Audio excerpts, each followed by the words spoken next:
Hello and welcome to Sim Broadcasts. Tonight for the 79th ever RTFR XL, round number 7 with the race about Aston National in Live for Speed. I'm Peter Butcher, you're watching Sim Broadcasts, and tonight joining me in the commentary box, as ever, it's Eoin Harmon and Miika Sarkinen for the XL edition of RTFR. Gents, how's it going? Start with you, Eoin. How are you? Yeah, I'm keeping well, thank you, Pete. It's been quite a while, but I'll hopefully avoid any rust.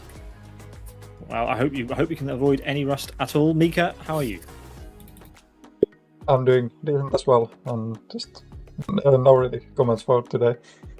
All right, well, let's get this party started as ever, and let's see what's going on in the championship. We are officially halfway done for this year's RTFR XL.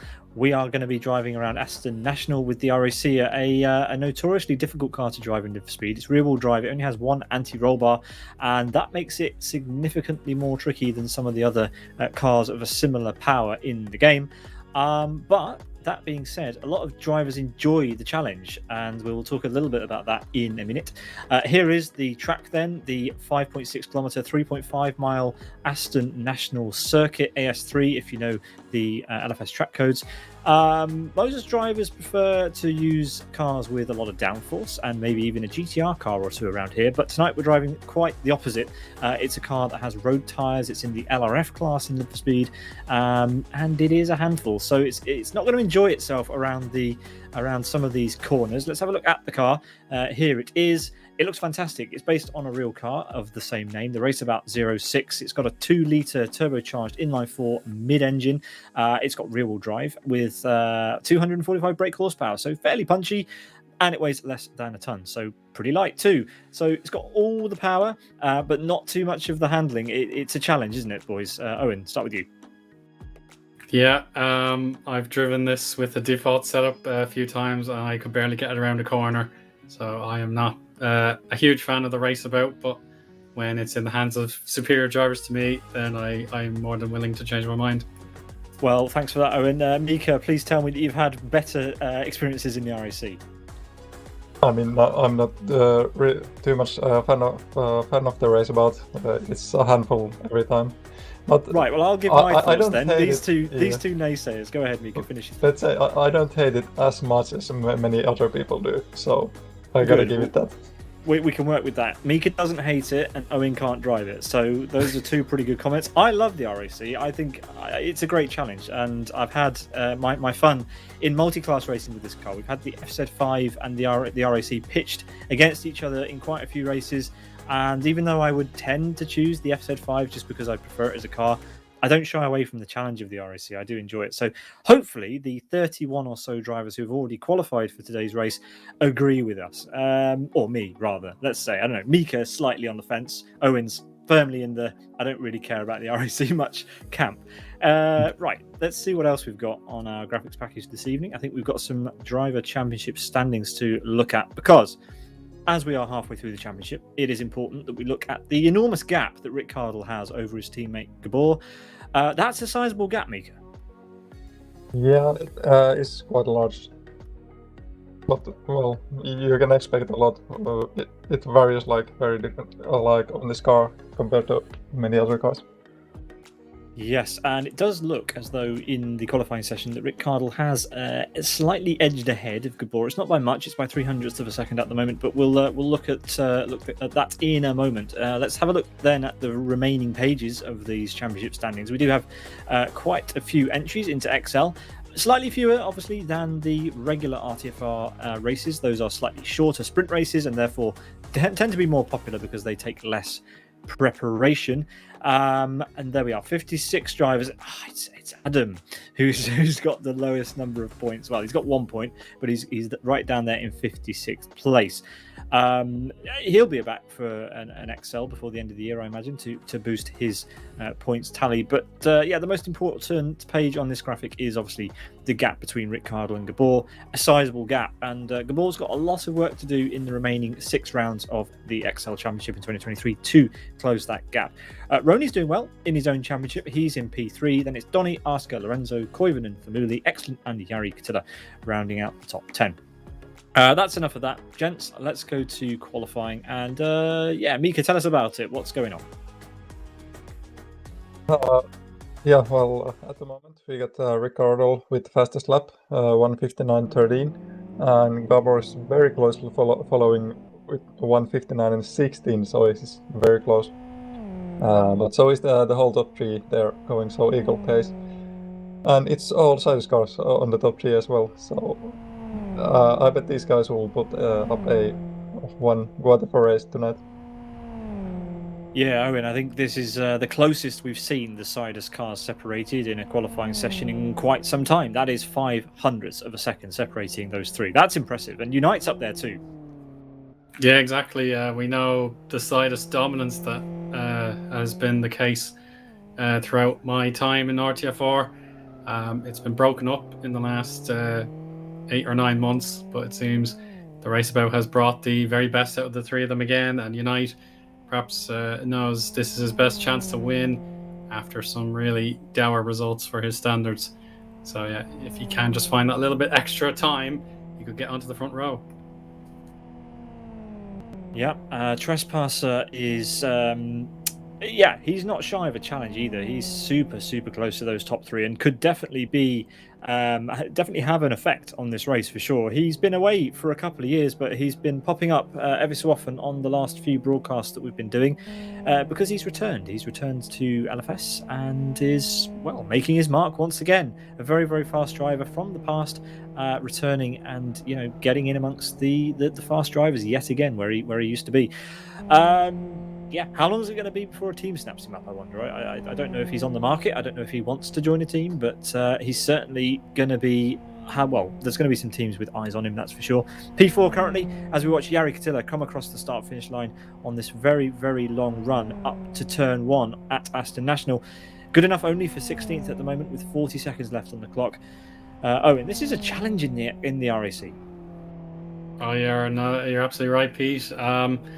The fact that the car will slide at any excuse, so these very high curbs, such as this final chicane, is going to be understeering, and then all of a sudden it'll take the change of surface underneath and just have a kick out. So you need to be very alert to that, as Twin Cam actually finds 2 places worth and enters the 1:59.7 territory. So that's a brilliant lap time for my countryman. Yeah, fantastic improvement there, actually. In the dying stages, the clock hits 0. Twin Cam pulls over to the side of the road, and we'll be happy, I think, with the P5 just behind Trespasser there, as we watch Pink Panda, a driver we are unfamiliar with here in the commentary box, coming around the final corner. Just 1 chicane to go before he can register a lap time. or they can register a lap time rather, as we see what happens through this tricky chicane. Obviously, with the difficulty of handling this car, the final chicane is definitely an event in the RAC, but that looked pretty clean. Could have made more use of the apexes probably, but let's see if it's an improvement. 1.6 seconds off pole, and no improvement at this time. But that's still plenty in order to get into the race. 2 minutes, 0.7, perfectly valid, and should be competitive for our main event. So yeah, let's see how the other drivers get on. Indeed, we're watching Ayoub now. He's come out of the penultimate, well, actually the first chicane. There are only two on this track, the first and the second, the first and the last, the first and the penultimate. P10 for Ayoub. There are, how many B2R cars are there here? 3 B2R cars, and I've just noticed that TCR Adam has registered a lap time. It's only good enough for 28th though. But yeah, he wants to score more points in the championship. He is actually just coming around to finish another lap, and he's finished. He's just set a new time, and it's no improvement for him. And Dave's also bailed on a lap, so I don't think we've got too many cars left to finish a lap here before we can set the grid. Adam's left. Owen, he's gone. He's gone. Oh dear. So no more points for him today. He's abandoned his attempt in the RAC. The car is just far too complicated for him, clearly.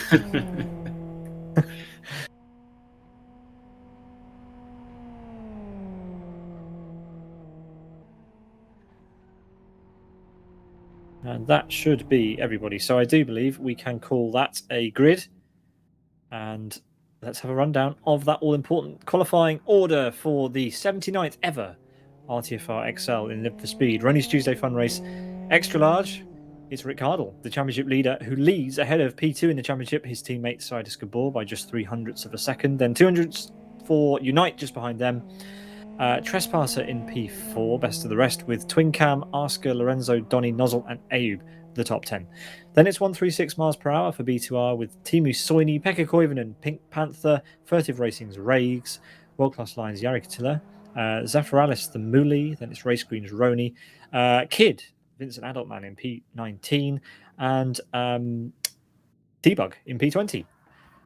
Let's have a look at the second page of results then to set the final 12 places on our grid. It's 3 Jump making a return with Shinny Roo in 22nd, Mad Jester 96 in 23rd, Michael Malik, S. Martin. That's Steve Martin, isn't it? It is, yeah. Oh, yeah. Tell us about him. He's back. Yeah, I suppose he's mainly just been watching the streams this year, but he's felt this is a golden opportunity for me to get the steering wheel out and have another go. So yeah, I'm wishing him the best of luck today. Owen's teammate from yesteryear in P25. Race Green Magic in P26. Then we've got Jay Fomkin in P27. Adam's gone, but he qualified 28th. Then we've got PP, Johnny SVK backwards, Pablo and Denialator with the best name in Live Speed currently in P32. He hasn't made the 107% cutoff, so it's at Rony's discretion whether he will start, but we think that he will. And Rony has said in Discord that he's not. So perhaps I was being too kind and maybe foreshadowing the wrong thing. Denialator won't be able to start. But there we go. A couple of minutes to go before the start of the race. And let's take a quick look back at the championship standings. I think we should do that before we head out for the race. So, in the championship, as we mentioned before, it's pretty close between our Sidus teammates, essentially. It's not close at all. It's close in the qualifying session, but not that close in the championship standings. A big void there of 45 points between Gabor and Rick. Rick Cardle can again extend his championship lead today with a good result, and it's gone well so far in qualifying, but I reckon Trespass is going to make an upset here. Brave call. I wouldn't doubt that, but yeah, I still think one of the Sidus guys, it's probably a little bit tilted in their favor, but we'll see. Well, here's me for making terrible calls. 3 terrible calls so far, and we've not even got to the race yet. Apparently, Trespasser has injured his hand, and so that's not going to be great for the XL edition of RTFR that we've got here. We do expect the race to go well over an hour, so that's it. I'm not making any more calls. No more bold statements. It's over to you, Miika. Go ahead, make fun of yourself. All right. Well, my time to make a call. So I'll call Gabber will put up a significant fight because there is the gap between the points, and he knows this is the time when he needs to start getting points and close that gap down if he wants to have any chance at catching up Ricardo. So I bet Gabber will be the most active one to hunt for the win here, and Cardle will just try to defend that leading position he's managed to get. Right, so Miika's prediction, just to clarify this for everybody, is that Gabor has tactically qualified in P2 to get a slipstream off Rick into turn 1 and lead the whole race. You're way ahead of me here, Miika. I mean, I don't know, it's tactics. I just know Gabor, he wants to go for it when he's on the back foot. Yeah, but he won't be happy with P2 in qualifying, that's for sure. Unite, he won't make it past lap 6, so we don't have to talk about him anymore. All right.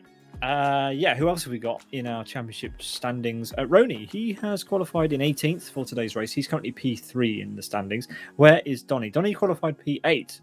So Donny could definitely leapfrog Rony here. Yeah, same with Arska. Arska's within range and a top 6 qualifier. So as is Lorenzo, very close as well. So all the big names just outside the title fight, or at least, I don't want to deny them the chance, but at the moment, they need to put in more points. But yeah, those drivers that need to show up have done so very well. Yeah, well, that is absolutely true. So a number of drivers actually qualifying ahead of Rony. And Rony, well, that's a pretty close group back to Thamuli. Thamuli's qualified 17th, Miika. So yeah, another story there that he needs to improve in the race, I think.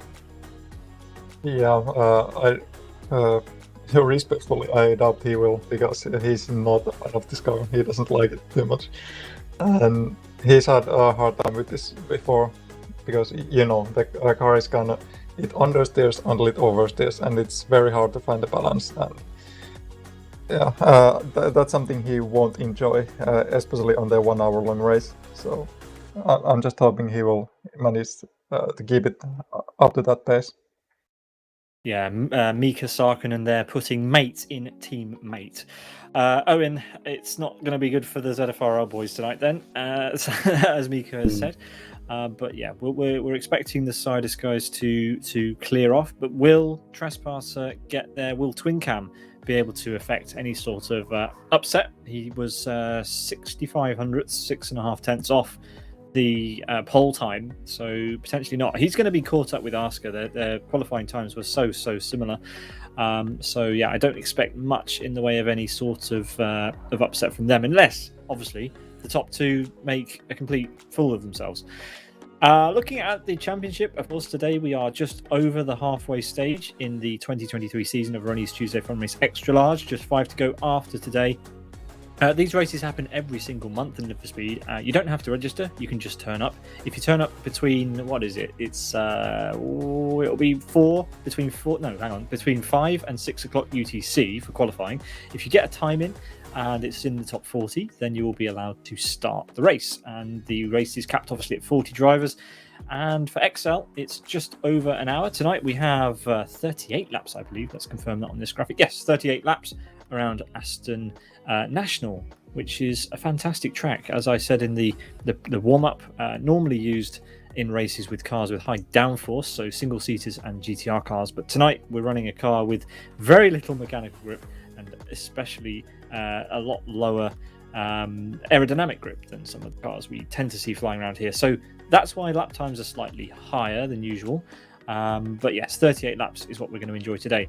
And finally, before we go to the grid, we have to thank the sponsors of the series, World Class Lines, the team of drivers who they put a lot of drivers into this championship as well, but they also sponsor the series. They are sponsoring the Drivers' Championship standings for both RTFR and RTFR XL this season, and as well as sponsoring the broadcast. So we really, really appreciate their support. for putting this on the screens and also for supporting the championship itself. It's great stuff, Owen. Yeah, it's brilliant to see. It makes the series even more enjoyable to have that extra incentive if you turn up regularly and compete for the championship. So yeah, all good as we head to the grid. Yeah, we have cars lining up on the grid, so let's get going for this one. Miika, take it away for the start. Why not? All right, so we're on the grid. The Sidus cars taking the front three, as we saw in the qualifying, and just waiting for the lights, which go on right now.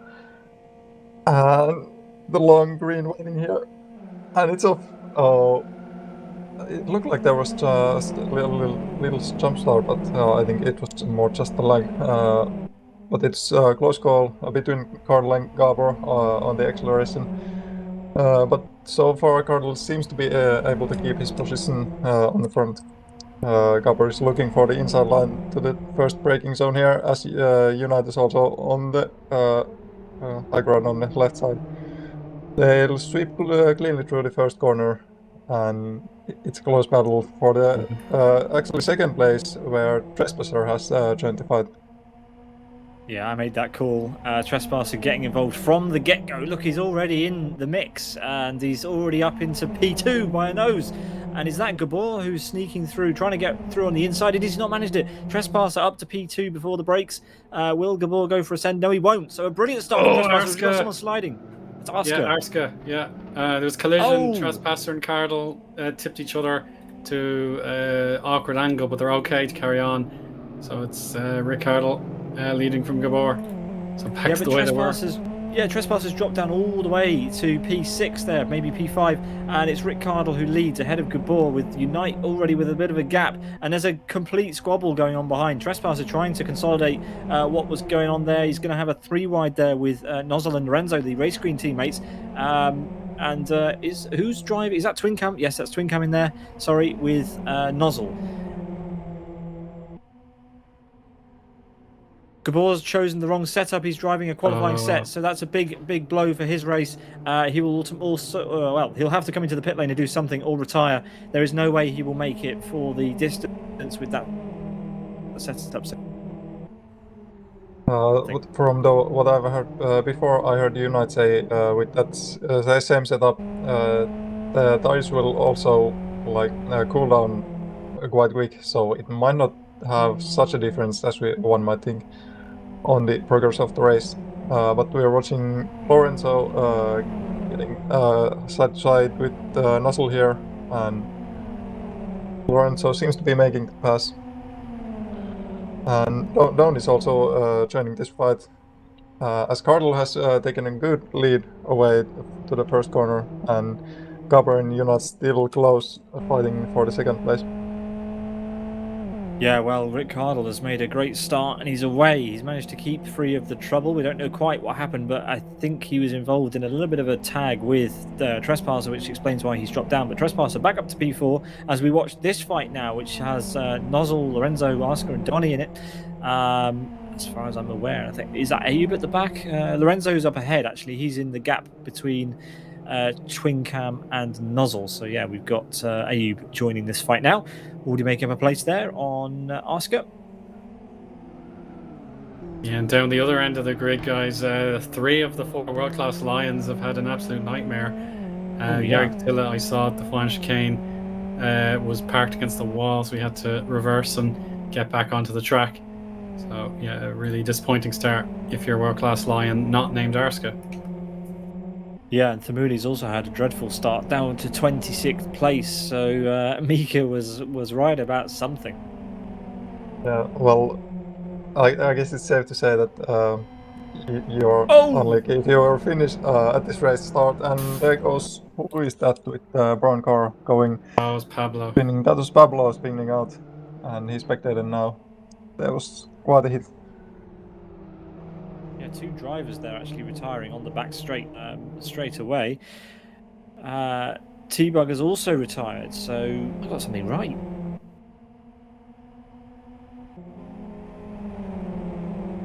There's a Born to race car 136 miles per hour, getting all sorts of out of shape coming out of the final corner as we've got our first car coming into the pit lane. Dewey, is it? No, they pulled over to the side. I think that was Magic. Was it Majesta? One of those two. Fading to the inside to think about going in for a pit stop as Rick Cardle takes the fastest lap of the race once again and opens up that gap to 75 hundredths, 3/4 of a second. And we've got a fight for P16. P17. Manchester versus Johnny SVK. Yeah, it was a really bad exit for Johnny. Unfortunately, he went very high on turn in to give room, and unfortunately, the car understeered too heavily, and he lost all that time. Now he's under more pressure as Tamuli wants his recovery drive to begin in earnest. Michael's very slow on the small kink before the hairpin, so that could have been very scary, and it could still be. Oh, that's inevitable. Oh dear, too many cars vying for the little bit of space available. And Stephen Martin is now last on circuit. Couldn't really avoid the pile-up, unfortunately. Yeah, so plenty of drivers having problems straight away in this race. We're only on lap 3, remember. We've got Rags here side by side. There's also a fight side by side up ahead of these two as well.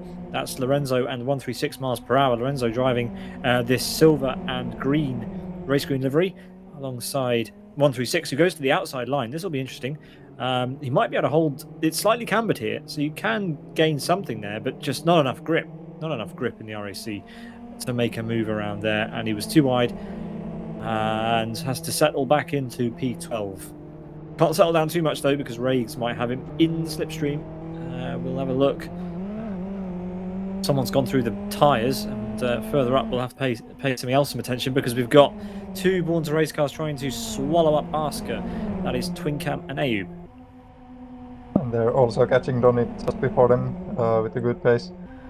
So we got a 3 wide almost coming up to be a 4 wide, but it seems to settle down, and it's only going to be Aska and Twincam side to side on the first corner. Who will come out on top? It will actually be Ayub Morok also watching the place from behind. But Aska keeps it ahead of the B2R cars.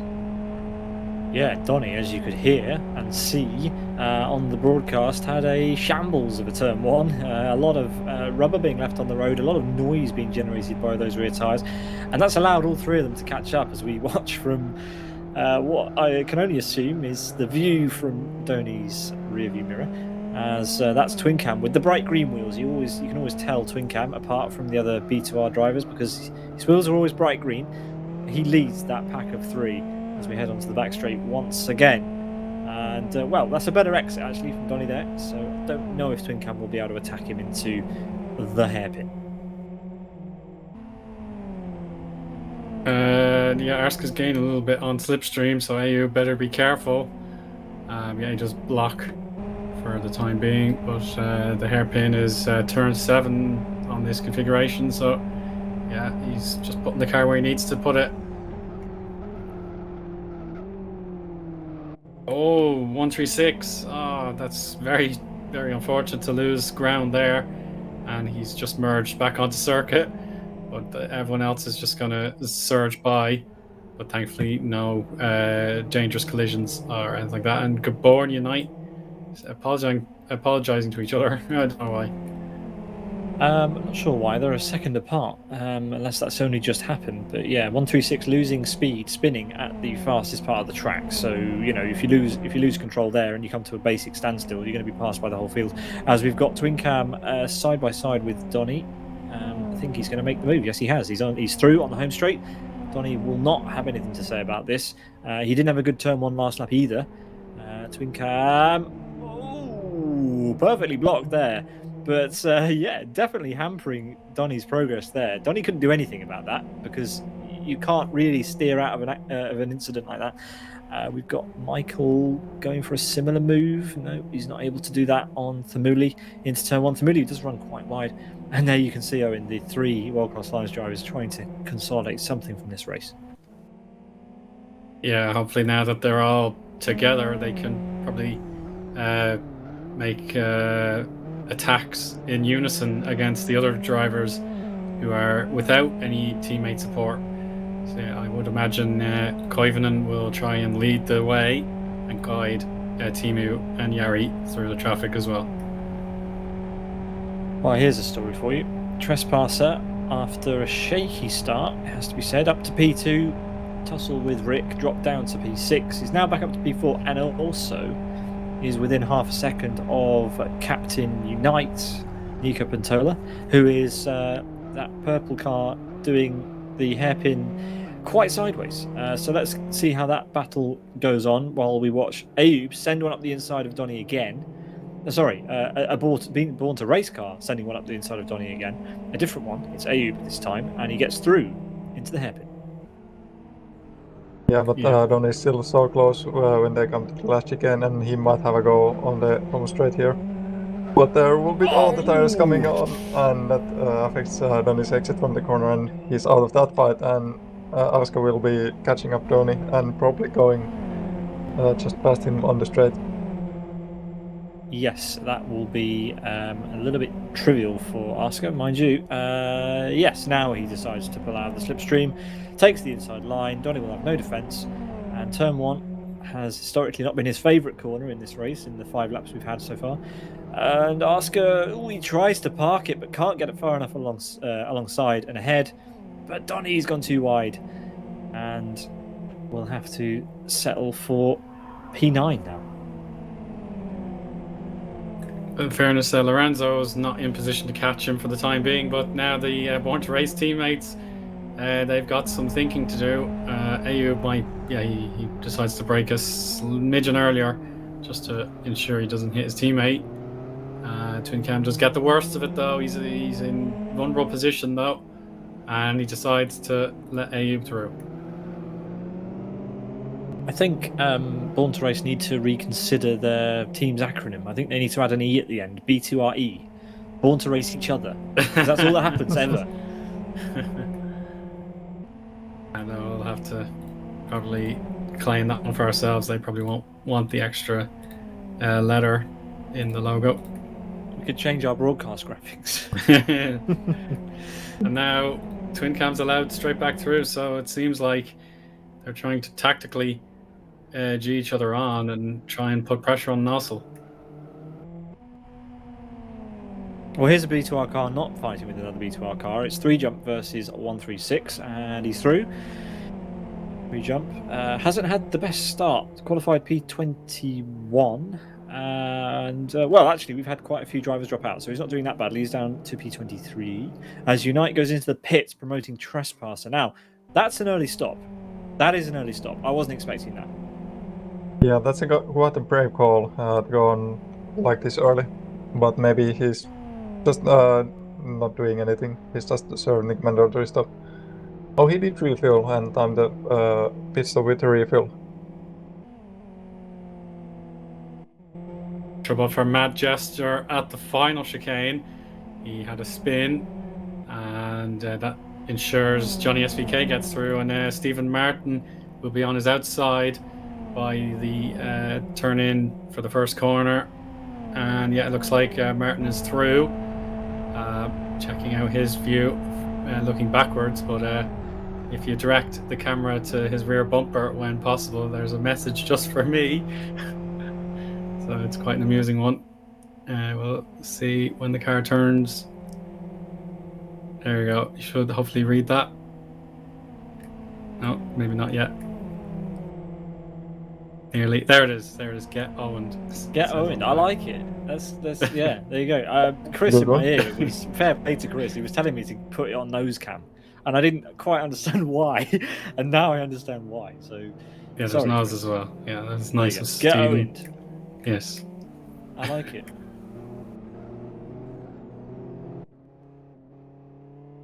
Unite has resumed, and he's resumed in traffic. This is why it's a risk to pit so early in a race. He's come out right behind Pekka Koivunen and has to fight through up the back straight. Get Owen. That's fantastic. Shouldn't be too much of trouble for Unite to go through these cars though, but it's always a fight, and it risks your race and the pace overall. So he's clearing Koivunen quite quickly, but he's gonna catch up to Emily soon after. Yeah, well, this is the difference in pace between the front of this race and the back of this race. Some drivers have got the RAC all sorted out. Some drivers haven't. You could tell just by watching Unite there. His lines were so much tighter through that final chicane, and that's the result. And already in Pekka Koivunen's windscreen, Unite is a faint speck, as Rags is now trying to make a move on Kid. Do we have any idea why Kid uses the pseudonym Vincent Adultman? It's probably an amusing sort of name, like something you put on your fake ID or something just to get you by. I don't want to Google that. But yeah, the Kid needs to explain himself. He is currently under attack by Rags now. Rags going for it into this second hairpin. And through. Job done.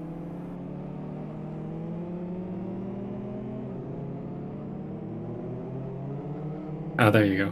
Chris has Googled it. And it's a character in a cartoon, apparently. Which cartoon? I don't know. BoJack Horseman. Yes. BoJack Horseman. All right. Yeah. Okay. So something quite popular that we haven't watched clearly. So there we go. I was on the right path. Nearly had it. Yeah, it seems too. I don't know. Anyway, enough talking about that. Kid, it's a silly name. As he almost runs into the back of Rags into the final corner. Almost being the operative word. And Gabor also in the pit lane. Wow. So very. He's retired because of his setup. It's a setup. His tyres are gone. Yeah, he used the world record setup, so that's probably why he's in the pit lane. A very a rare retirement for Gabor, but that's unfortunately sometimes what happens. You choose the wrong setup. It's impossible to go upwards from there.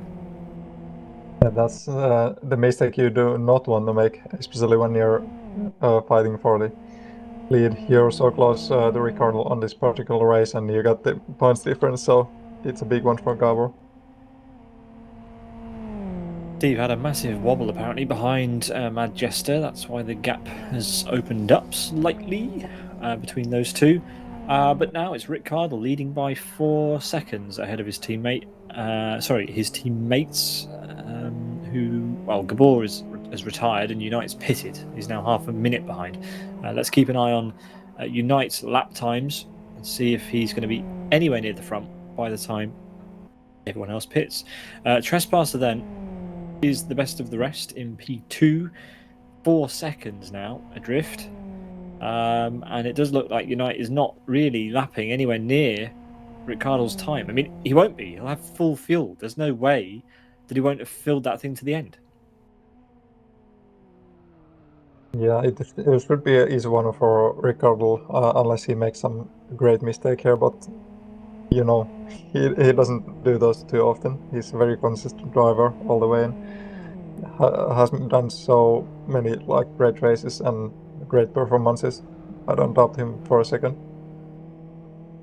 Yeah, Trespasser will be an interesting one to watch. He's damaged his hand and he qualified P4 and now runs P2 in a long race. And as far as I'm aware, is he using a wheel? I forget. I don't think it matters too much with a damaged hand, but probably a darn sight better than using a mouse. Oh no, he is using a mouse. I thought it was.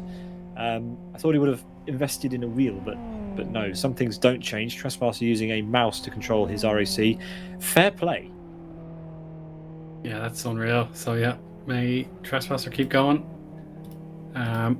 Continue to apply some pressure to Rick anyway.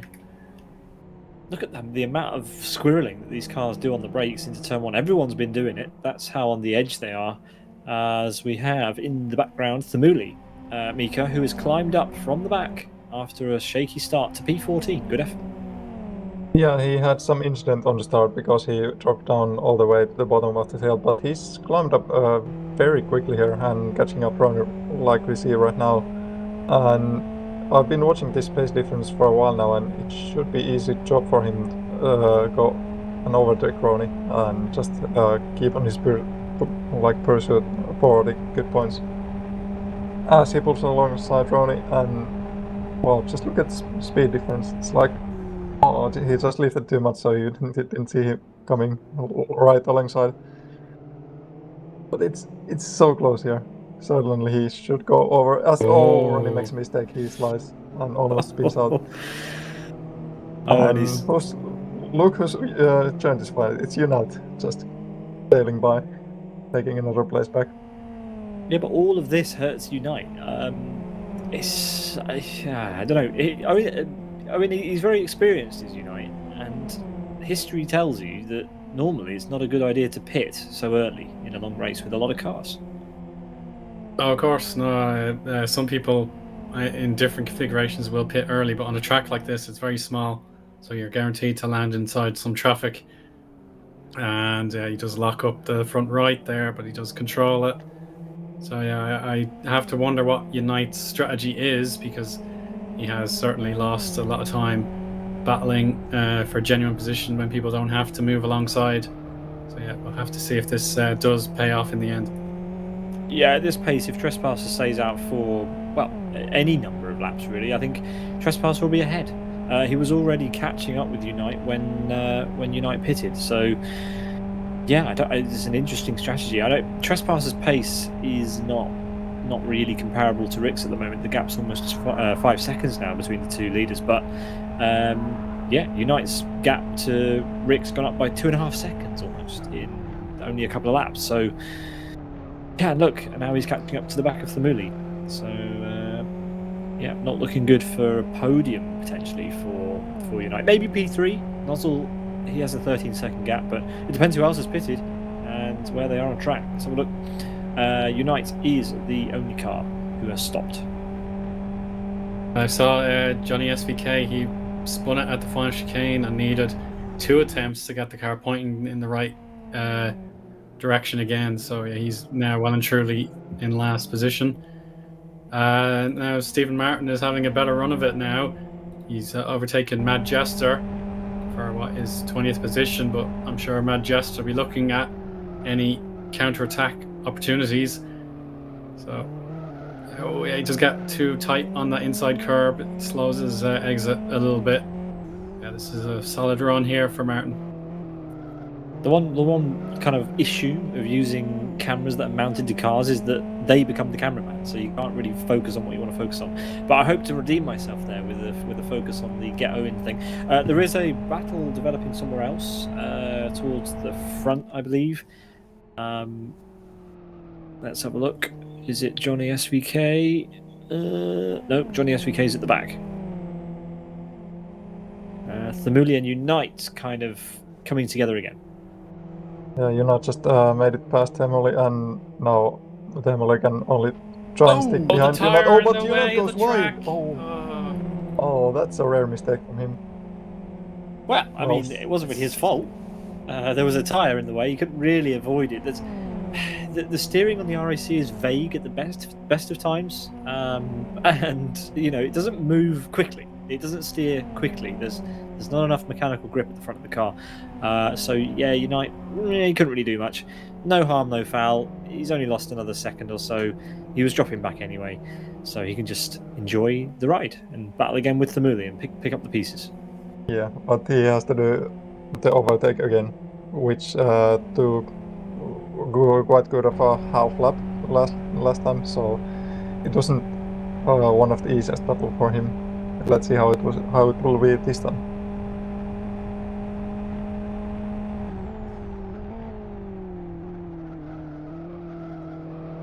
Ooh, he's coming so sideways on the braking here.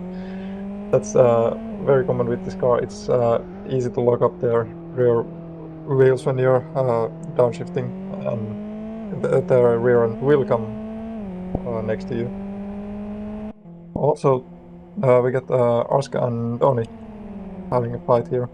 Arska closing up, and will he attack on the tight turn here? No, he'll stay behind and look for another place to do the overtake pass. They're staying calm in the final chicane, Miika, and at least I think so anyway, and then getting the slipstream for turn 1. So here we go. Can they avoid the tire stack? They can. So yeah, Arska. Oh yeah, Donny pits. Yeah, So Donny there pits. we go, Donny pits. Someone else has blinked. Donny has some front left damage. Doesn't elect to repair it, so this is going to be his only stop, I think, and he'll try to nurse that damage to the end. He's timing his stop on fuel, which means there might be other cars into the pit lane. Magic also in, so some of the drivers have worked out how much. Oh, has he overshot it? It was close. No, it is valid. Just kept it in.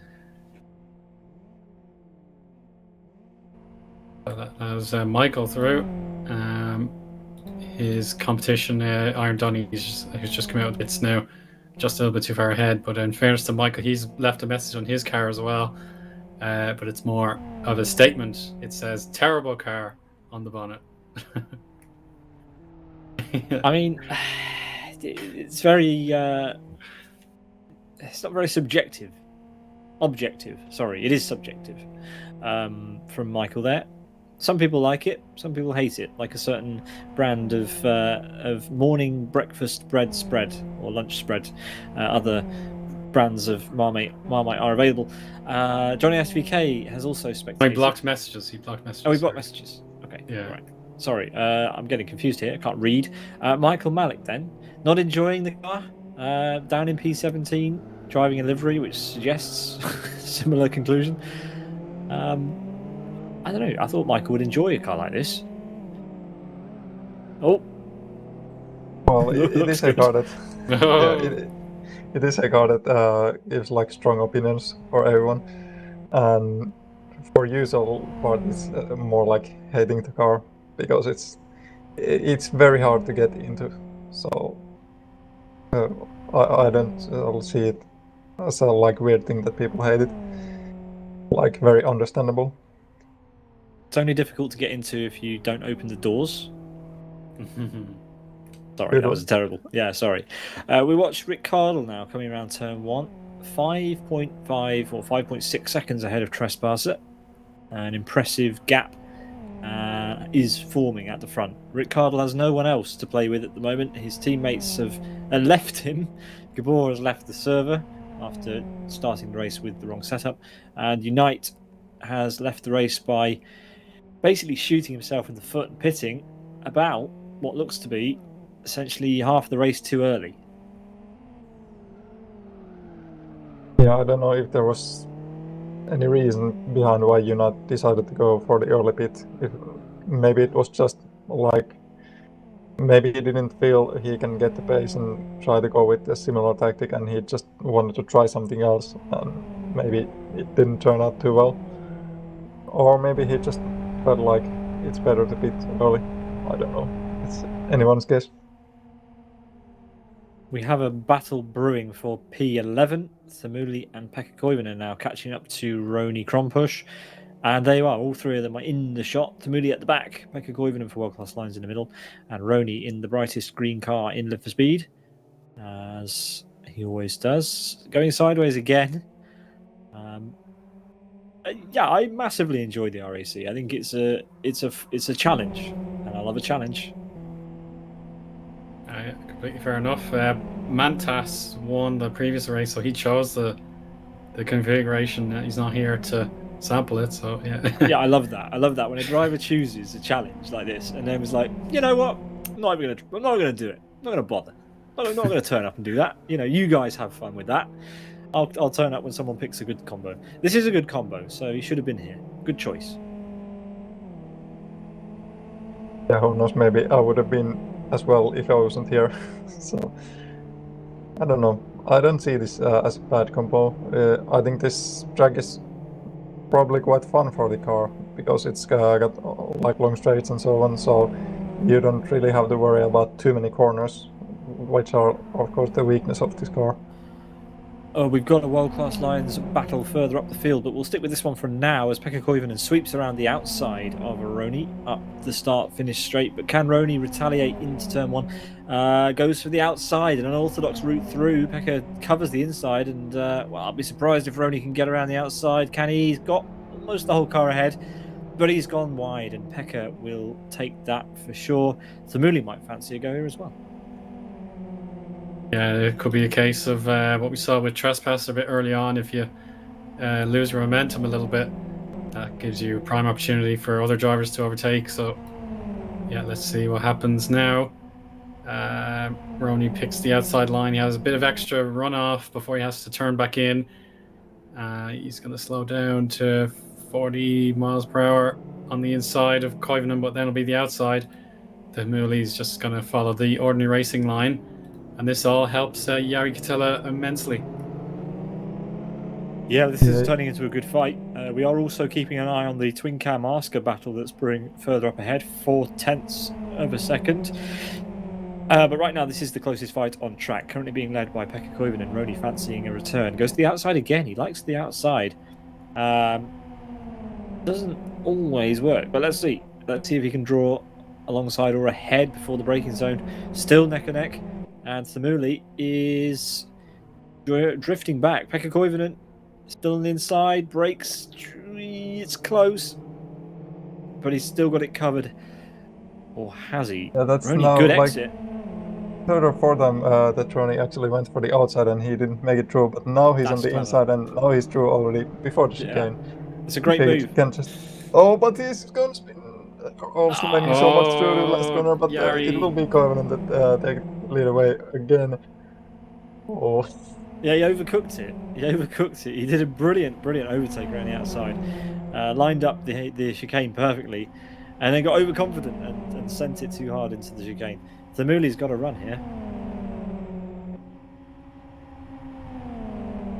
Emily closing to the first corner, but he's just a bit too far, and Rony actually getting closer to Koivunen again. This is just more like defensive drive from Pekka in here on the top of this fight, and the other guys just trying to do their best behind. But still, we're in the same order that we were before. This is kind of interesting way that it doesn't change. But here we have Donny getting a tag when he's gaining on Jari Kittelä. Thankfully, he caught it because he would have been shifted straight into the barrier. And there's a car of Teemu Soini's that's gotten too much grass, and he has to handbrake turn his way through the left-hander turn 4 to keep competitive. Yeah, as Donny, he had a lot of speed on Jari and just couldn't fully complete the move without making contact. But yeah, it's all fine, no problem. That is a great way of feeding your washing machine some dinner, isn't it? By going on the grass in an RAC and then trying to brake. So Teemu Soini enjoying the grass, almost missing the track at the apex to the second hairpin, and he makes his way on in P16. But yeah, losing a lot of time there to Jari. He made a move off camera and has lost all that time again. Rick Cardle now 6.5 seconds ahead of Trespasser, neither of which have decided to pit yet as we move towards the halfway stage for the 79th RTFR XL in for speed. Yeah, Trespasser doing pretty well. Let's have a look at Tamuli then. Yeah, he got a very good exit from the last chicane, and Rony didn't have as good a one, so Emily's gone alongside and past Rony. Now he has to be careful because Rony might catch up a little bit of slipstream here and try to make a move on the first corner again. This time Rony seems to be going for the inside line rather than the outside that he's done before. But they both leave a fair gap to each other, and it seems like they're just going through the corner as it follows. Yeah, they hung it on the edge as neatly as they could before getting 100% throttle back on.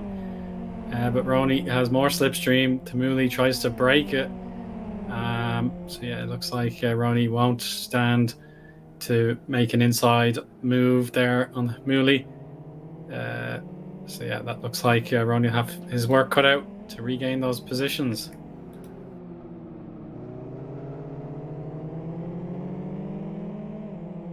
Ronnie's had,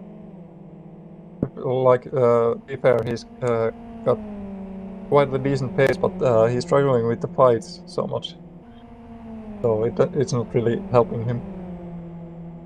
Yeah, he didn't get a good exit out of the previous corner. Oh, and he's also dropped a wheel on the grass there. That was close, leaving plenty of rubber down on the road. It shows you that at VMAX, this car is still a handful. It does like to spear off if you drop a wheel on the paint or the grass. Yeah, he'll have to settle down if he wants to catch up to Thimuli, who looks like he wants to catch up to Pekka Koivunen. So that could develop further on later. Lorenzo pits. Sorry, yes. We've Peter Lorenzo. Should be a refuel stop here. He'll be trying to compete with Iron Dunny, who is already going to overtake him, unfortunately. But it's a 14-second pit stop, actually. Yeah, Lorenzo must have underfueled a little bit because he's definitely gone way over the minimum time in the pits. Yeah, that seems like way too much fuel. 14 seconds with only 20 laps to go after this is way too much fuel. I think he's overfueled, as you said. And Soini is going to get an overtake on camera. There he goes. Yeah, well, we actually got one. Yeah, we got one. Oh, now we're going to get another one. Just don't go that way. No. Come on, Soini, you can hold it. Hold the place. You can do it. You got the inside line for the next turn. He doesn't have the inside line for the next turn. Oh no, he's dropped all the way behind. Oh well. Briefly. It was a nice try. It was a great try. Let's give him the credit he deserves. Yeah. Lorenzo hot into the corner though. He's alright. Yeah, he's got it. Another battle between the Hamley and Koivunen. Ronnie's dropped out a bit of away from this fight. He's not been able to keep up with the guys.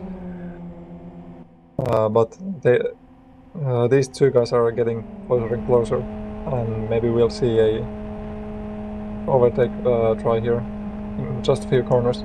Maybe on the main straight again after the last chicane. Oh, but Koivunen goes quite wide here, so it's not favoring him too much now. But let's see how he can manage the last chicane. That will decide a lot here.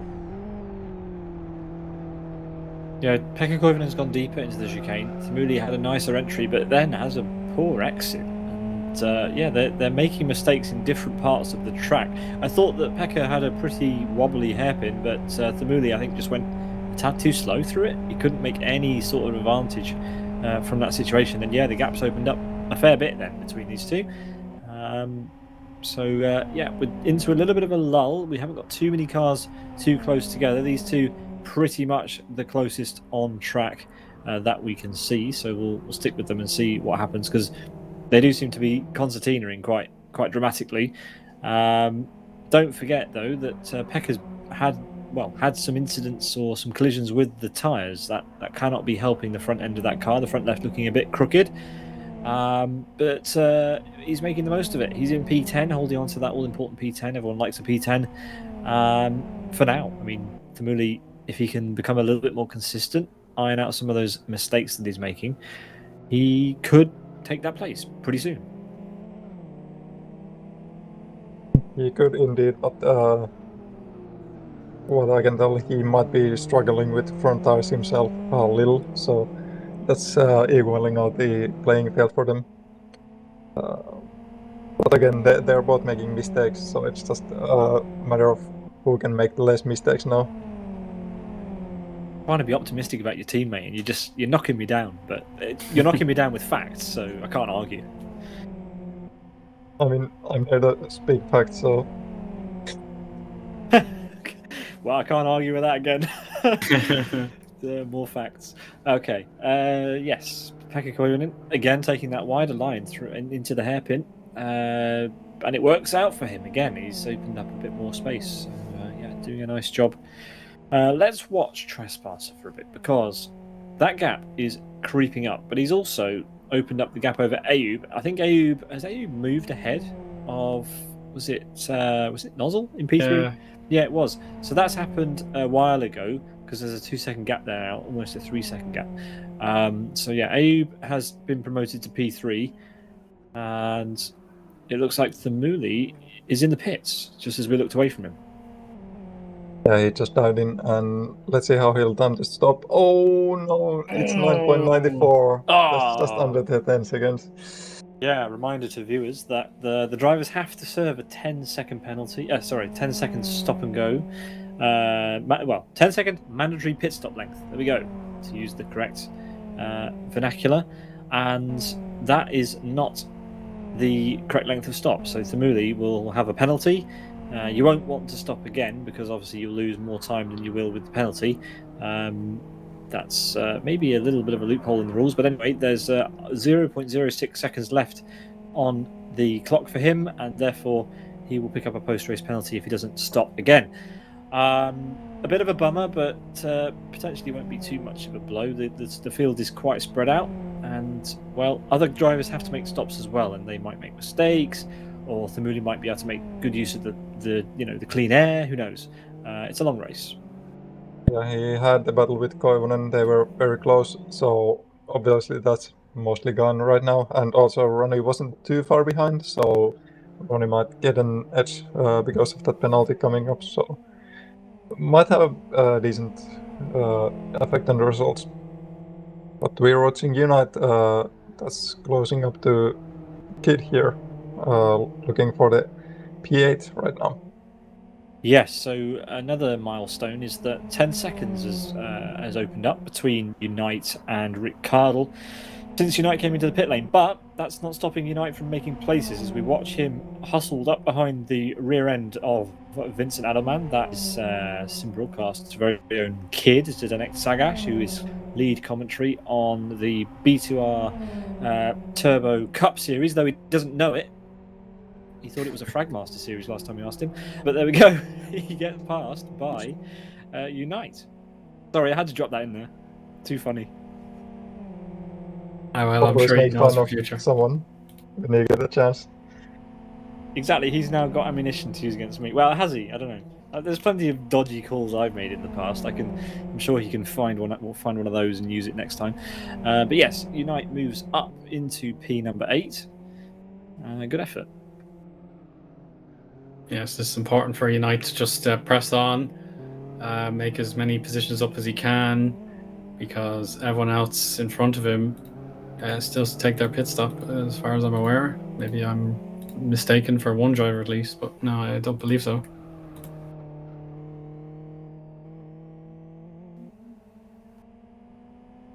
Well, Riccardo's doing everything he needs to do right now, that's for sure, as he comes across the line to complete yet another lap around Aston National. We're on to lap 22 then of 38, and he looks pretty solid, doesn't he? Our apologies, the broadcast has not ended. Still going. Bit of a teaser right here. Yeah, a bit of a spoiler. The broadcast will end at some point, but not yet. We've still got another 16 laps to go. And 9.3 seconds ahead is Rick Cardle of Trespasser.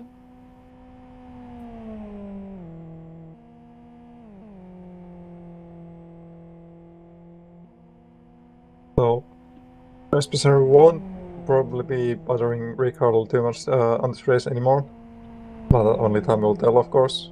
Rick Cardle can still make mistakes, even though he is Rick Cardle.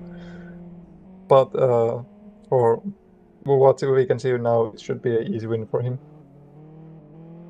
Yeah, there is no one else to compete. Unite's just lost too much time after his pit stop.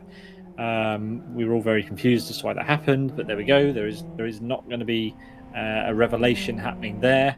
Jari Katila, meanwhile, has had a bit of a recovery. He's up to P12 again after some mishaps.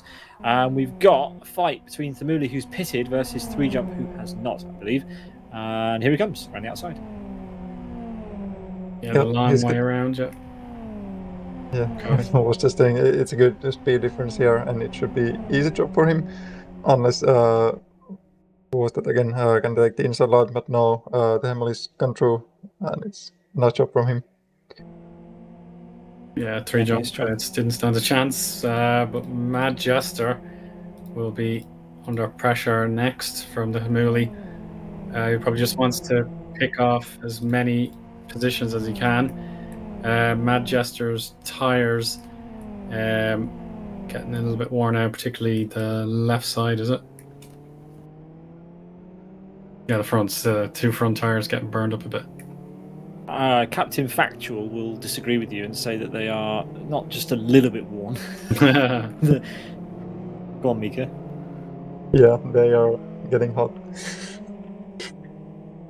That red color giving away information, so it's not a pleasure to drive anymore with this kind of tires.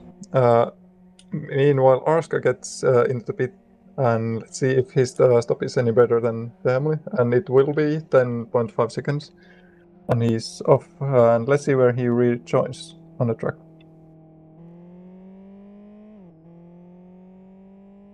I think he's going to rejoin in a comfortable P7.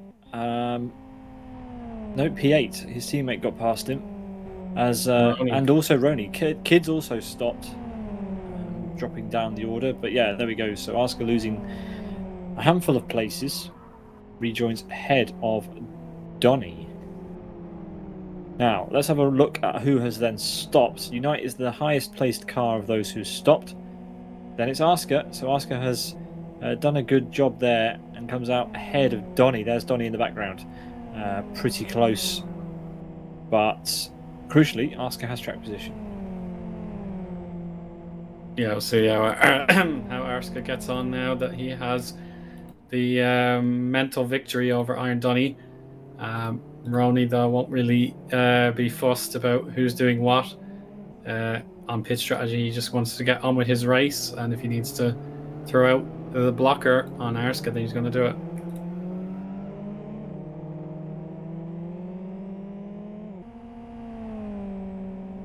Yeah, lots and lots of cars who haven't pitted, but one who has is Rick Cardle. He's in the box, he's stopped, and now we see where he comes out in relation to everybody else. A dominant performance so far, rock solid. Only that one bit of contact, we believe, with Trespasser on the first lap. Abe gets Trespasser down there, yeah, he's in. Interesting. And he's away as well. So let's see what the difference in stop time was. They've both chosen exactly the same strategy. They come out in P3 and 4 respectively. We've got another car in the pit lane. Is that Trespasser who snuck in at the back there? Sorry, Twin Cam. Yes, it is. Doesn't repair his damage and gets passed actually by Unite. That's surprising. Unite's done a decent job there. Obviously, Unite pitted from a podium position and returns in what will be an overall podium position because it's Rick, Trespasser, and Unite, the highest placed cars who've pitted now. But yeah, Twin Cam wasn't able to make any sort of headway on the podium because of how early Unite pitted, which might annoy him a bit, but there's still plenty of laps left if he's got pace in that car. But judging by the front end, that car's been through too many meandering tyre stacks to be able to challenge. Yeah, unfortunately. So down the back, Teemu Soini and Stephen Martin both pit. So they'll be not quite head to head, but certainly they'll be competing with each other down the line. So yeah, those drivers are sorted. Johnny SVK responds as well, so he knows he won't be able to gain any positions through pit stop, so he might just get it over with and try and keep up his perseverance. Yeah, he's repairing damage as well, so he'll be one of the most pristine cars finishing the race because the rest of them look like they've been through the final chicane sideways, backwards, every ways. Abe's car's pretty clean though. He's currently leading, but won't be for long. He'll need to come into the pit lane to serve a 10-second mandatory pit stop to do fuel and other things that he wants to do. But not on this lap. He goes past the pit entrance and begins lap number 25 and will register a lead lap in the race. Yeah, if Nussel gets the intel, he needs to be alert to Ricardo gaining on him soon enough.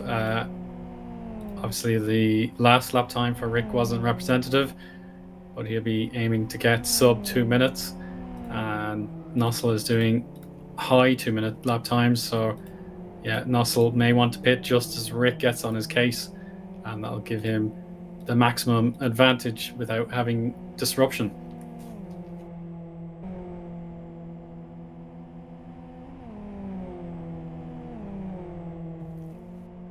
Yeah, this is a great drive from Nozzle.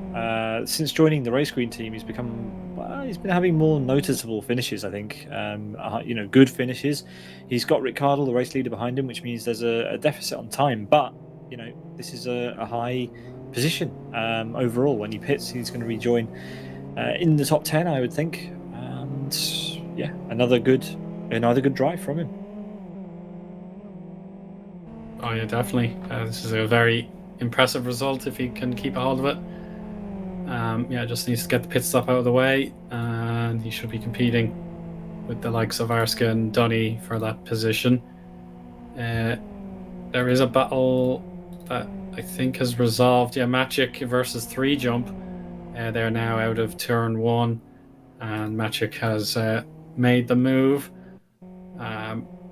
It must have been just a simple enough pass on slipstream before the turn in, but Maciek was even doing a bit of a drift just to rub it in or to maybe avoid a scathing blunder there. Abe's going to go past pit entrance now, Owen, to start another lap. So too is Nozzle. So potentially will be yielding on this lap. Though, actually, Nozzle's pace is pretty good. And Ricciardo still has to do some work to catch up to him before making an overtake. Yeah, Nozzle doesn't need to panic. He's only lost 0.4 of a second that lap. So if that maintains, he's got a little bit more time. And if he's able to time his fuel, that would be even better. With Twin Cam crossing the line now, he's done a 2-minute 0.06. Comparing that to Koivunen, that's half a second better off.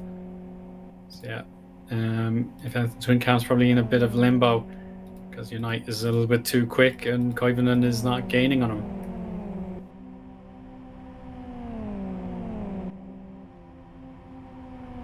him. Blue flags will be out for Johnny SVK, the first driver officially lapped by the genuine leaders. How about Hamuli on Michael Malik now? This is job done if he can find his space on the track. Yeah, Michael can't tuck in to the inside line. He hasn't got the overspeed now. He's decided to back out. They had a very superior exit from the last chicane, so it allowed him to go fast, very early on. Michael Malik, of course, watching if he can punish anyhow or take the place back, but it seems like he's dropped out of the slipstream already and be able to compete unless he's getting back in the slipstream here. I was going to say it's very satisfying seeing the words "terrible car" written on a car disappearing from our views, but he's come back, so I can't say it. But yeah, there we go. He's going again, and he's come back. But there we go. He's got something in the can. Let's see if he's got anything out of the set of hairpins. No. Sliding so Bye-bye. It's important. Nozzle in an odd diagonal parking spot gets his pit stop done. I'm not sure if he meant to do that or not. Pull of the handbrake, I think. To probably try and get it stopped, and that just caused some rotation potentially. He didn't want to overshoot it. Unorthodox. Oh, and there's a twin cam going through. So twin cam does make the jump in the pit stop, rather resumes that position. They were in this position, of course. But yeah, Nozzle, great drive there. P6, and Trespasser, Ayub, and Rick still have to stop.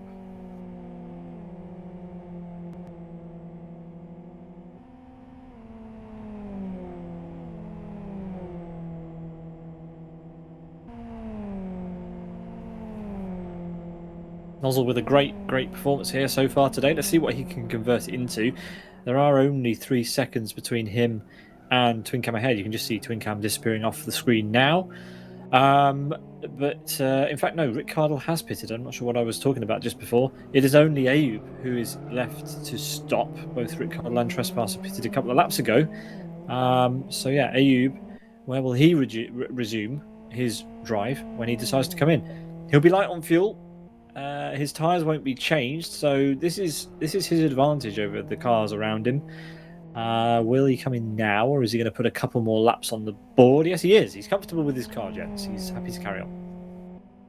Yeah, he did very well to avoid the tyre stack. Yeah, that was uncomfortably close. Yeah, and outside the picture, I can tell that there's a little bit of fight going on for the 8th place between Oscar and Iron Donny. Donny's creeping up very close, and he's hungry to look for the overtake here. But Oscar's still keeping his way ahead of Donny. They're closing to the last chicane.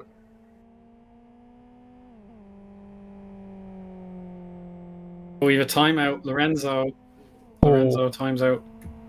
Another one. He's had a lot of engine trouble, like past few days, maybe a week or so.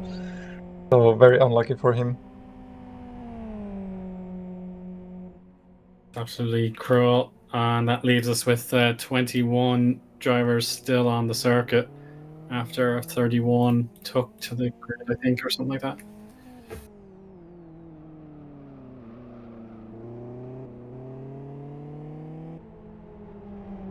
We've got Donny lining up Oscar. It looked like he might have a go into the first corner, but it's not to fruition. He's not been able to make the move just yet, but maybe there's a chance down into turn 2 on the brakes potentially. He's been creeping closer and closer, and this is now the closest he has been. So if he's brave, he might go for this, or maybe he will just wait a little bit longer until he's absolutely on the back here. Almost like touching rear bumper. That's when you can go for the move when you're this equal on the speed. And they'll keep going the same pace through those tight hairpins. Aska still a bit ahead, so not a really place for Donny to go and try to attack.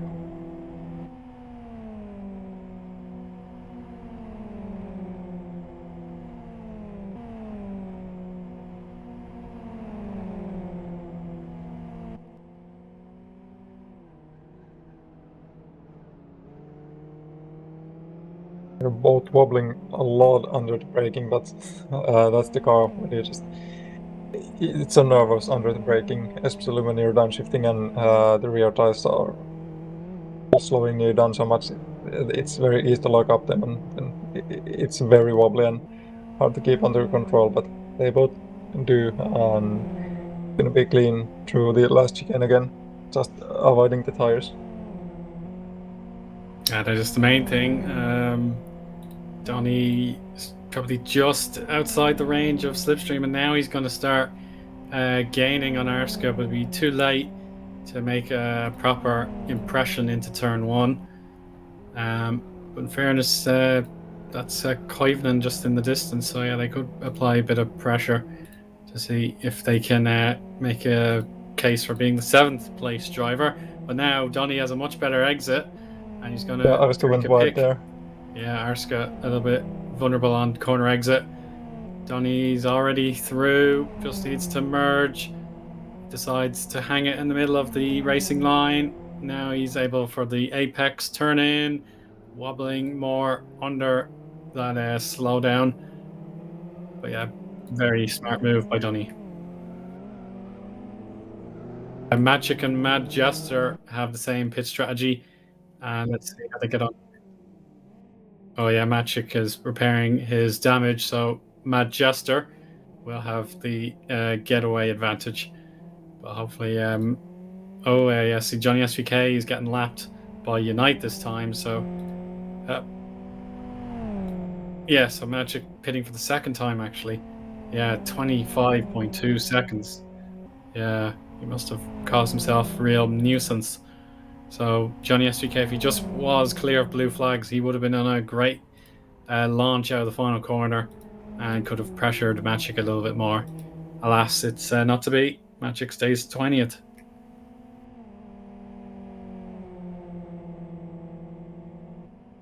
Yeah, Ayub is doing a stellar job out front, still yet to pit and leading the race, registering plenty more lead laps, but he still needs to pit. So where will he come out? He's had a lot of clean laps of running, which means that he will have been at least a weight advantage over the other drivers. So yeah, it'd be interesting to see where he comes out for sure. We haven't timed a pit stop. I don't know if anyone's been keeping track of how long a pit stop actually takes, but as we get close to the dying laps, we didn't expect anyone to go quite this long without pitting. So it'd be interesting to see where Ayub turns up. Oh no, Tree Jumps just spun on the last chicane and ended up into the pit lane just by accident. Oh, well, did he need to pit? I'm not sure if he pitted already. He needed to pit, so it was a pirouette into the pit lane. Potentially unplanned, but he needed to do it anyway, so not too much time lost. Yeah, that's one way to do the mandatory pit stop.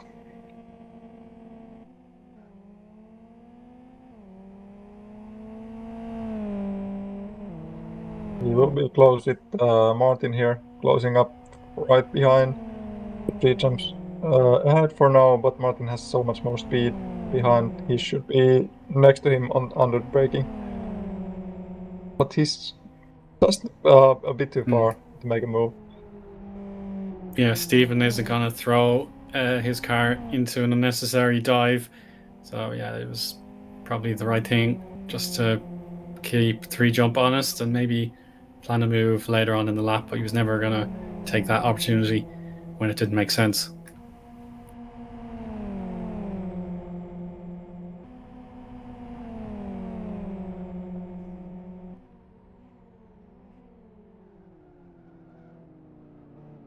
Well, you say that, Owen. Well, he's getting closer. At least he's not giving up, which is always a good sign.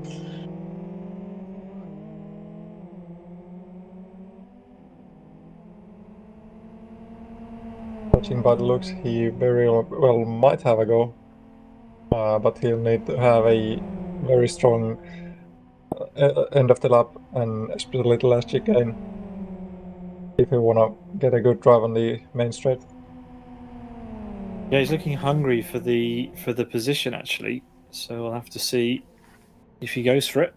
We are running out of laps here. We've got 7 to go after this one, and well, we're watching Steve Martin in P18 trying to get past Three Jump in P17. Proof is in the pudding that there is always a battle to be had in RTFR and RTFR XL. So if you fancy joining in, then you can do. There is a race screen event happening every single Tuesday in LFS. We broadcast 3 of them each month. RTFR twice, RTFR XL. We're on our summer break from RTFR. We resume that action in a couple of weeks for season 2.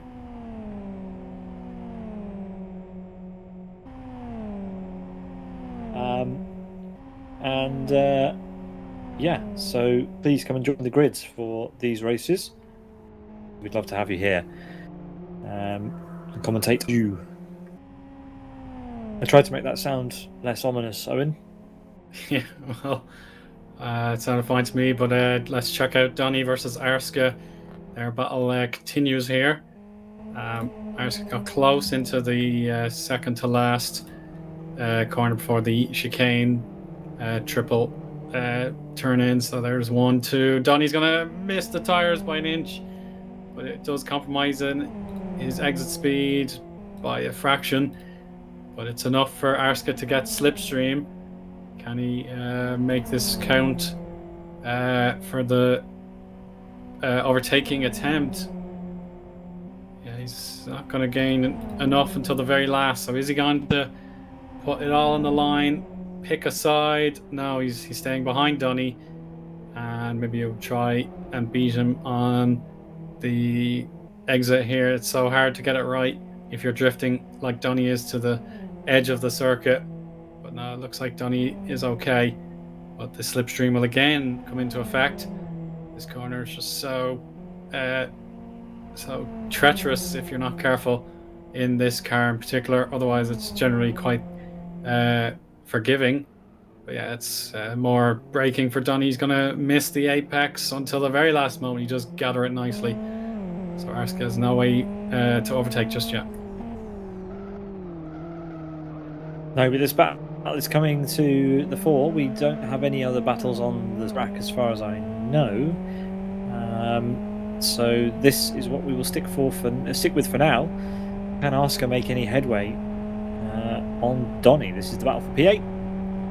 We have but 7 laps to go. Sorry, 6 laps to go as Ayub goes across start finish once more without going into the pit lane. And you've got to fancy his chances potentially as the highest placed B2R driver. I think he's definitely going to come out ahead of Twincam. And he could, if he keeps pushing like this, he might come out somewhere near Unite. I mean, you lose a fair bit of time driving down the pit lane, but 23 seconds.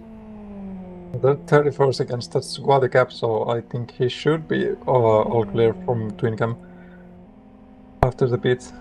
But, well, obviously we'll see it later. And at this stage, I'm already wondering if he's gonna leave it to the penultimate lap until he will pit the mandatory pit stop and just do the long strategy.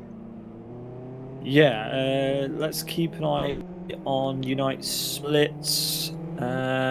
Yes, well, actually, it's not that easy to tell. The sector time hasn't changed too much. 23.3 seconds. So yeah, Twincam is Ayub is currently quicker. No, I think Unite is quicker than Chris says Unite is quicker than Ayub, so that might not be a thing. But let's have a look. The gap has gone up again there between Ayub and Unite. So let's see what it is at the end of the lap. But from what I just saw, it went up by 0.4. But maybe it's coming back down. Anyway, but there we go. Ayub definitely messed it up. He's in trouble there. That's Rick Cardle just behind him. And he can't do that again if he wants to get P4 in this race.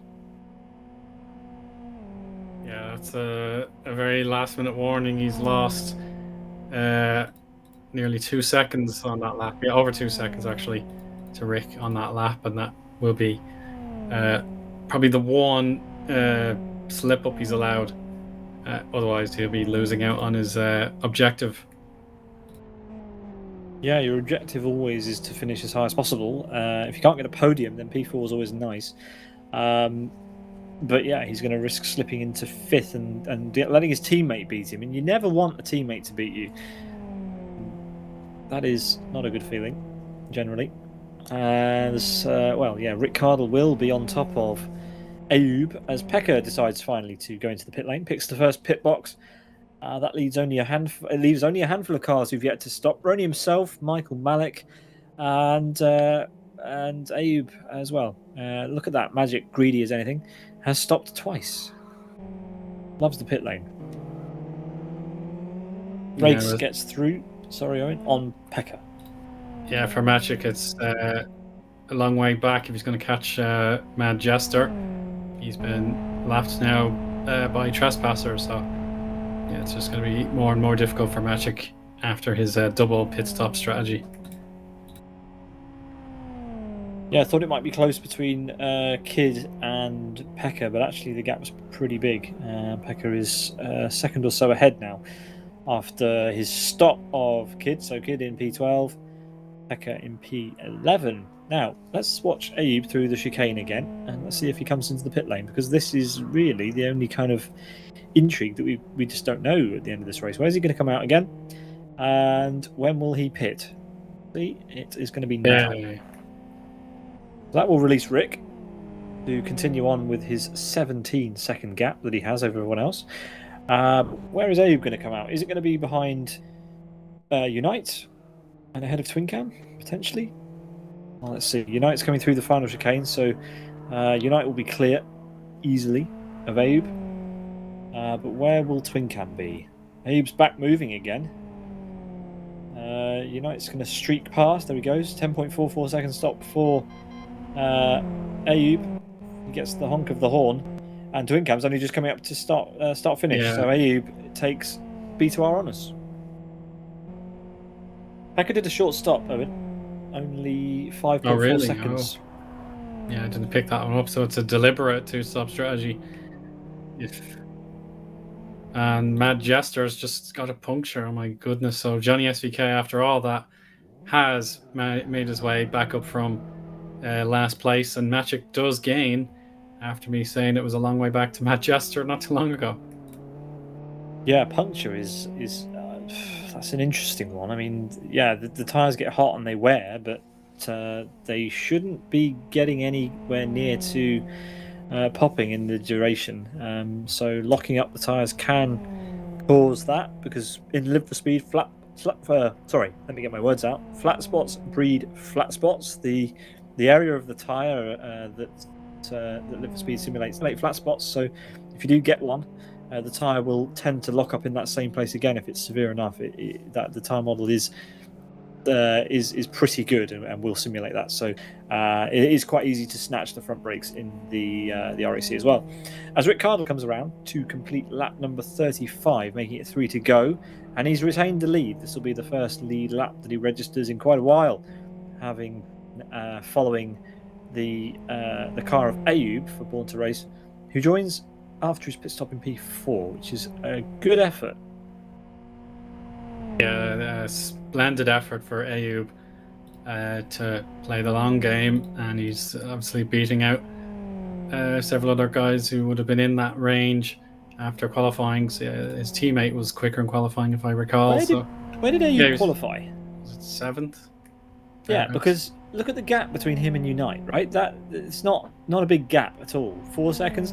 We watched Ayoub give up 2 seconds in one incident. So that podium was on for Ayoub.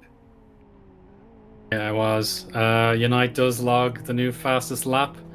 It was 1:59.13. Yeah, it's the overall fastest lap. Yeah. Very good. Nice. Trespasser being slightly anonymous now in P2, keeping a nice pace. He will have P2 if he keeps on going like this, and that's a great return to form ahead of Unite. 5 seconds of the gap. A little bit too late, the pace from Unite then, to try and capitalise on it. But yeah, again, a little bit unlucky then for Ayoub. Played the long game. Unite definitely played the short game. He came into the pits super early. He was within the first 7 laps, I think. He was in the pit lane. And yeah, just struggled to get through the traffic, struggled to maintain the pace of the race leader. Definitely won't get P2 unless Trespasser makes a mistake, but I think he's safe in P3. Ayoub continues to drop back, but yeah, everyone else is pretty spread out. We don't have too many battles on track, but Donny and Asker are the closest pair. Yeah, they are, but Rony had completed his pit stop this lap. It was 10.18 refuel, meaning he's now 13th. Definitely fighting his way back up, and he's now 12th, thanks to Rony being serviced. So, yeah, this battle that we are now watching is the closest for genuine position.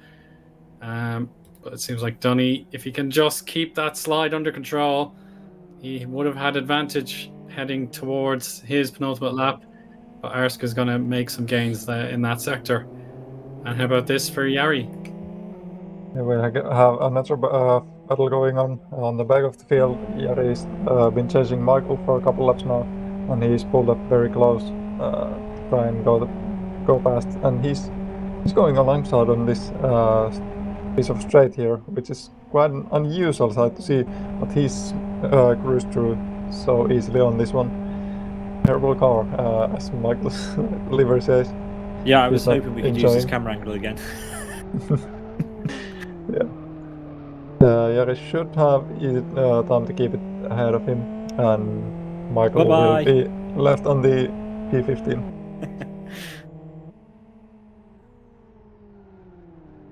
Yeah, that's front end splitter for Jari's getting uncomfortably close to scraping off the road, but I suppose, he'll be all right. Yeah, he'll be fine. He's got 2 laps to go as Rick Cardle comes up to the final corner and will lap Stephen Martin. There we go.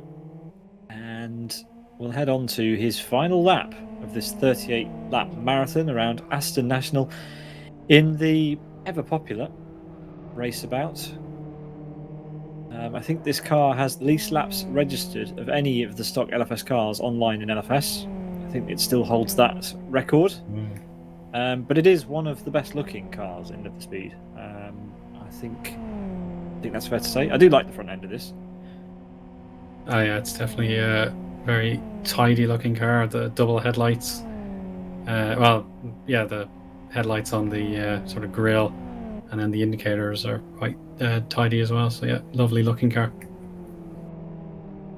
Yeah, I find it a challenge, and it's enjoying to drive. It's rewarding when you get it round a lap. It's like throwing a discus. If you've ever tried to do that, when you know you've done it well, it feels beautiful. Mm-hmm.